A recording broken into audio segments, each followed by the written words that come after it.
What's going on, Detroit Lions fans? Welcome back. Detroit Done 3 and 3 with Steve, fresh off of a nice live stream that I just did on our game day episode that we have tomorrow against the Kansas City Chiefs. And I brought something up that I just wanted to dive a little bit more into. I want to talk a little bit more about Hunter Renfrow joining the Detroit Lions. Look, one of the hardest things to do as a human being and as a man is to admit that maybe you were wrong. Maybe I was wrong putting a lot of faith in Donovan Peoples-Jones to really step into this wide receiver 3 role, take over for Josh Reynolds last season, who had some nice production. I know a lot of people hated him, wanted to see Josh Reynolds get out of town. He had a bad NFC Championship game. Fact of the matter is we didn't have to talk about Josh Reynolds a whole lot, and we lost a little bit of production. Not a lot, nothing crazy. We're not talking like an MVP or a Pro Bowl player, but we lost a guy that played solid football for the Detroit Lions. We have to find a way to keep this offense clicking. And I'm not worried about the offense. This isn't a panic show. This isn't me crying, like some people say. It's just me throwing out an idea, throwing out an option. This idea doesn't hurt anything. It's high risk, very, very low, or I'm sorry, high reward, very, very low risk if you sign Hunter Renfrow. All training camp, all offseason, I just feel like there's been some inconsistency with the wide receiver 3 battle between Donovan Peoples-Jones, Doris Fountain, who showed up for a minute, Caden Davis, whose name's been mentioned, taking some first-team reps. Isaiah Williams had a nice game against the Giants last week, but I'm not sure I'm willing to give him that big of a role just yet off of one preseason game. Maurice Alexander is another guy. Antoine Green got waived. He's just not panning out really either. I'm not really putting a lot of faith in Antoine Green. Why not go out, sign a guy like Hunter Renfrow? And before you guys leave a comment, ask yourself this when you type that comment: what does it hurt? It doesn't hurt anything to bring in another guy and compete. You're not going to lose anything. You're not going to, there's really zero risk in signing Hunter Renfrow and just seeing what's out there, just seeing what he can do. And when I look at how the Detroit Lions offense is built, Jared Goff doesn't have the most elite arm. He's not chucking the ball 75 yards like Josh Allen or Mahomes or Burrow. But we've built our offense around Jared Goff. Where does he thrive in? Getting through his progressions, having time in the pocket. We have the offensive line to give him that time. Why not get him another elite route runner, a guy who could just go out there and route people up? In the NFL, you can't touch wide receivers. They're hard to jam. You can't really put your hands on him. You can't really play defense. Hunter Renfrow is a poor man's Amon-Ra St. Brown, and that's no disrespect. That's just how elite Amon-Ra St. Brown is. I really think Hunter Renfrow would be a perfect addition to this team. We have a Jameson Williams who can take the top off and stretch the field.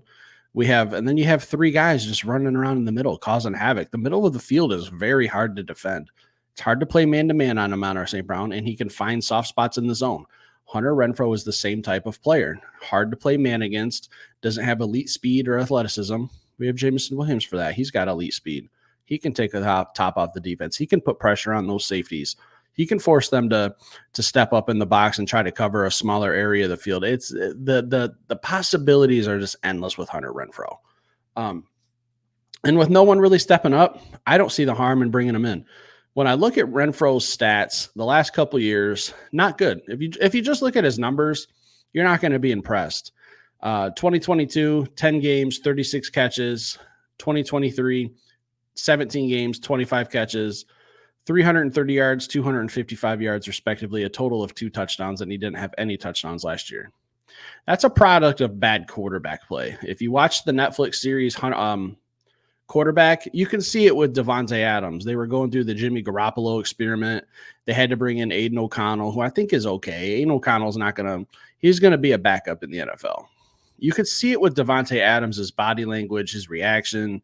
They're not in love with the quarterbacks that they had. But if you go back to 2021 with the Raiders, where they had Derek Carr, Hunter Renfrow's stat line reads as follows: 17 games played, 103 receptions, 128 targets, over 1,000 yards receiving, 9 touchdowns. So if you give him a better quarterback, an upgrading quarterback, those are the type of numbers he can put up. Now we can have a discussion. Derek Carr versus Jared Goff. Who do you think is better?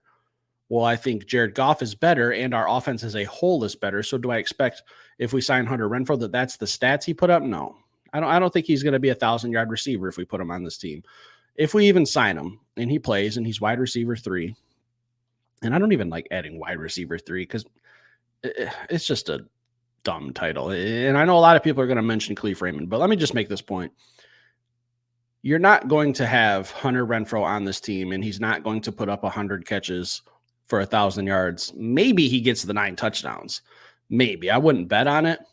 But our offense is just, we're very deep at a lot of positions. We have Amon St. Brown. We have Sam Laporta. We have the best offensive line in football, and we have 2 running backs who you can feed the ball to at any time.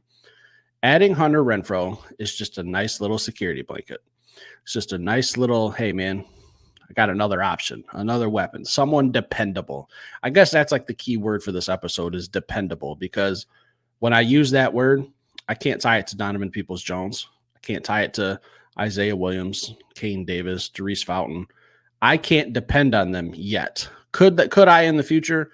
Yes. Hunter Renfrow is just a little bit more established. I just think he would be a good signing, and I can't say this enough. There's no risk to this. You just bring them in, you have them compete, you see what you have, give them a team-friendly deal. I don't know what the numbers would look like. I don't know what the market value would be for how old's Hunter Renfrow? 28 years old. I don't know what the market is for a guy in week 2 of preseason. I'm not 100% sure, but I don't think it would be anything crazy. 1-year deal, couple million. I don't know, Hunter. Tell me what the price would be, and maybe we can work something out. We have the money. We don't have to give up draft capital to get him. There's just no harm in signing him. And why do I keep harping on this no harm thing? Because I read comments, guys. I see what a lot of people say. You guys don't like my trade scenarios. Okay, that's fine. I understand, because in trade scenarios, you have to give up something and pay a player. But with Hunter Renfrow, it's literally just calling up his agent. Hey, man, tell me the number. What do I got to do to get Hunter in here this week to get him acclimated and get him ready? A couple billion, signed. Hey, let's get him here. We'll send the plane, get him on a practice field. Number 13, I don't know if I think Craig Reynolds wears number 13. Pick a different jersey number. Let's go figure something out. Just no harm in this. A guy who can Hunter Renfrow's a fantastic route runner. I really loved watching him at Clemson when he played with Deshaun Watson, when Clemson was dominant and they were going through national championships like every other year, as them in Alabama kind of battling out. Hunter Renfrow was a safety blanket for Deshaun Watson. So, I mean, we're talking about good quarterback play, good production. That's what we're going to be getting from Hunter Renfrow. You throw out guys like Jimmy Garoppolo and Aiden O'Connell, drop off in quarterback. Derek Carr, that's Jared Goff, better than Derek Carr. I think he would be a very, very nice piece, a very nice addition, a nice little wrinkle, kind of just a little warm and fuzzy. And again, not panicking. I'm not stressed. I'm not worried about the offense. I just don't see the harm in bringing a guy in and just seeing what he can do. So, guys, leave it in the comments. Let me know what you think.